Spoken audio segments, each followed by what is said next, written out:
एक तरफ भारत के प्रोजेक्ट सी बर्ड ने दे दिया है बड़ा टेंशन, तो वहीं दूसरी तरफ चीनी जासूसी जहाज के बाद तुर्की का वॉरशिप भी मालदीव पहुंचा है और इसी बीच मालदीव के फॉरेन मिनिस्टर भारत आना चाह रहे हैं। जियोपॉलिटिक्स में बहुत कुछ चल रहा है, हमेशा की तरह जानने को मिलेगा बहुत कुछ। आइए जानते हैं इन खबरों को विस्तार से। पिछले साल नवंबर में मालदीव के राष्ट्रपति बनने वाले मोहम्मद मुइज़ू भारत के लिए सबसे बड़ा सिरदर्द बन गए हैं और खुले समुद्र में गश्ती के लिए सैन्य ड्रोन खरीदने के लिए तुर्की के साथ कई मिलियन डॉलर के समझौते पर हस्ताक्षर करने के बाद अब मालदीव तुर्की के युद्धपोतों की मेजबानी कर रहा है। तुर्की का जो युद्धपोत मालदीव की राजधानी माले पहुंचा है उसका नाम है TCG किनालियाडा और तुर्की के युद्धपोत की यात्रा ऐसे समय में हो रही है जब मालदीव और तुर्की दोनों के साथ भारत के संबंध अब अपने सबसे निचले स्तर पर पहुंच गए हैं। कश्मीर के मुद्दे पर पाकिस्तान की भाषा बोलने की वजह से भारत और तुर्की के बीच संबंधों में लगातार गिरावट आ रही है।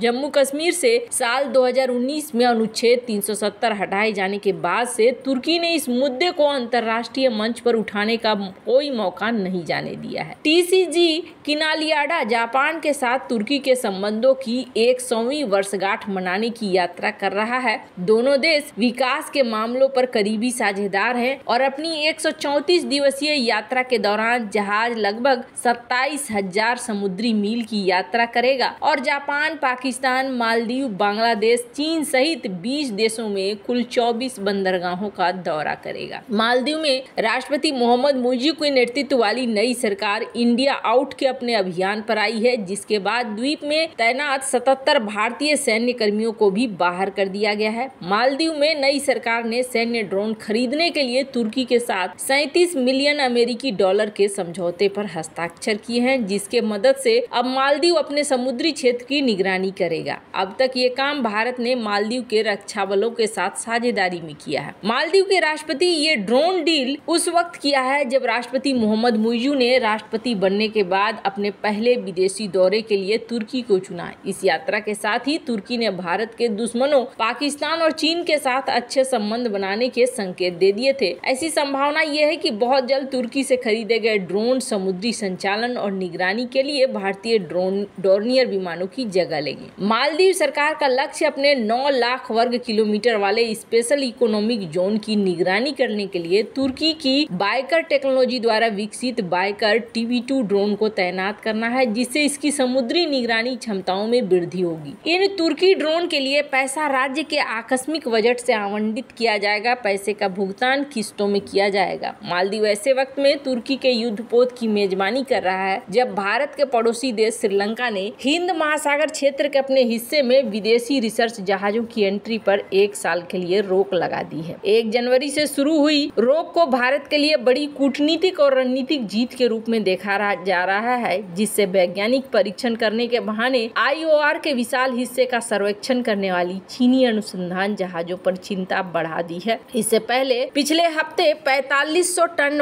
वजनी एक उच्च टेक्नोलॉजी वाली चीनी जासूसी जहाज मालदीव के जल क्षेत्र में वापस लौट आया है। 2 महीने पहले भी इसने मालदीव के विभिन्न बंदरगाहों पर 1 हफ्ते का समय बिताया था। समाचार पोर्टल adhadu.com ने 26 अप्रैल की अपनी रिपोर्ट में कहा कि जियांग होंग 03 जो चीन का रिसर्च जहाज है उसे थिलाफुसी औद्योगिक द्वीप के बंदरगाह पर खड़ा किया गया है। हालांकि मालदीव की सरकार ने जासूसी जहाज के वापसी के कारणों का खुलासा नहीं किया है, लेकिन सरकार ने जहाज को उसकी पहली यात्रा से पहले डॉक करने की अनुमति की पुष्टि कर दी है। चीन का ये जासूसी जहाज इससे पहले 23 फरवरी को माले के पश्चिम में लगभग 7.5 किलोमीटर दूर उसी थियालफुसी बंदरगाह पर रुका था। मालदीव के स्पेशल इकोनॉमिक जोन की सीमा के लगभग 1 महीना बिताने के बाद हाईटेक जहाज 22 फरवरी को मालदीव के जल क्षेत्र में पहुंच गया था। खैर, अब यहाँ पर जो चीजें देख रहे हैं आप, इस हालात में एक चीज तो दिख रहा है कि मालदीव यहाँ पर भारत के खिलाफ जितने भी देश हैं उनके साथ एक होता हुआ दिख रहा है।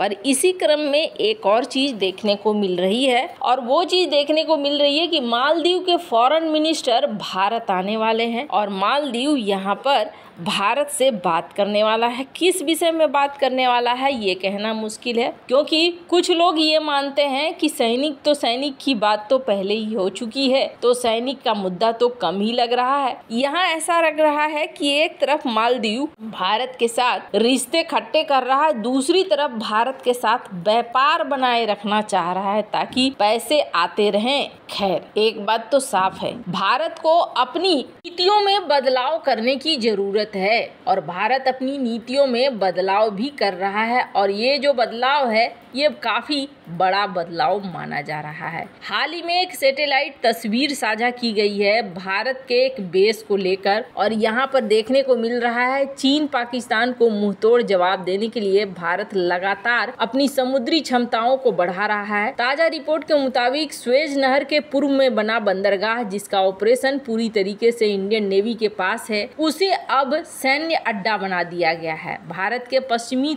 समुद्री तट पर कारवार में INS कदम उस जगह बनाया गया है जहां भारत का एयरक्राफ्ट कैरियर INS विक्रमादित्य तैनात था। इस बेस में भारत की पहली शिप लिफ्ट सुविधा है जो डॉकिंग और अनडॉकिंग के लिए पनडुब्बियों और युद्धपोतों को शिप लिफ्ट करेगी। पाकिस्तान के करीब ये बेस वर्जीनिया में अमेरिकी नौसेना के विशाल नॉरफॉक नौसैनिक अड्डे के समान ही विशालकाय और आधुनिक है, जो बताता है कि दुश्मनों को मुंहतोड़ जवाब देने के लिए भारतीय नौसेना की तैयारी कितनी खतरनाक चल रही है। इस बंदरगाह ने भारतीय नौसेना को काफी ज्यादा ऑपरेशनल लचीलापन दिया है, क्योंकि भारत को 1971 की लड़ाई के दौरान मुंबई स्थित अपने पश्चिमी बेड़े के लिए महत्वपूर्ण सुरक्षा चुनौतियों का सामना करना पड़ा था। मुंबई में भारत का वाणिज्यिक बंदरगाह है जहां भार संख्या में मछली पकड़ने वाली नावें होती है, लिहाजा वो जगह रणनीतिक तौर पर इंडियन नेवी के लिए सही नहीं है। इंडियन नेवी के INS कदम का प्रोजेक्ट का नाम है सी बर्ड और इस बंदरगाह का 100% कंट्रोल इंडियन नेवी के पास है। यहाँ भारतीय नौसेना का बेस भी है। इस बंदरगाह में से